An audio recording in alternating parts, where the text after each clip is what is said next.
இருக்கிறார்கள். இந்த தூண்களான ஆட்சி, நீதி, நிர்வாகம், ஊடகங்கள் 80% அது சிதைக்கப்பட்டுவிட்டது. அந்த 4 தூண்களை, அந்த ஜனநாயகத்தின் 4 தூண்கள் சரியாக செயல்பட்டால் இந்த முதலாளி இத்தனை ஆண்டுகள் தப்பிக்க வாய்ப்பே கிடையாது. ஆனால் ஜனநாயகத்தினுடைய 4 தூண்களும் 80% சீரழிக்கப்பட்டு விட்டது. அதை சரிபடுத்த வேண்டும் என்றால் ஜனநாயகத்தின் 5வது தூண் மக்கள். அந்த மக்கள் தங்களுடைய போராட்டங்கள் மூலமாக ஆட்சியாளர்களை எதிர்த்து, நீதித்துறையை எதிர்த்து,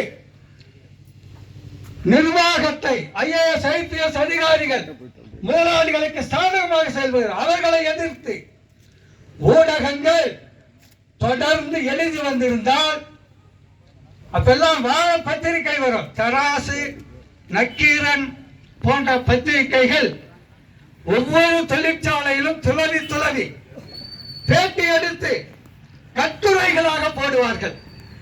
அந்த பத்திரிகைகள் எல்லாம் இன்றைக்கு முடக்கப்பட்டு விட்டன.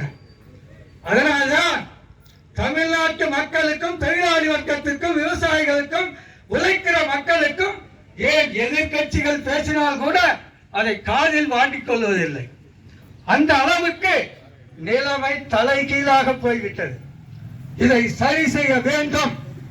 நம்முடைய முன்னாள் சட்டம் இந்த ABL தொழிற்சாலையை அரசே ஏற்று நடத்த வேண்டும் என்கின்ற கோரிக்கையை அவர் முன்வைத்து, அவர் தலைமையில் நாம் எல்லாம் ஒன்றுபட்டு ஜனநாயகத்தின் 5வது தூணாக நாம் எல்லாம் மக்கள் எல்லாம் ஒன்றுபட்டு போராடி இந்த தொழிற்சாலையை அரசு ஏற்று நடத்த வேண்டும்.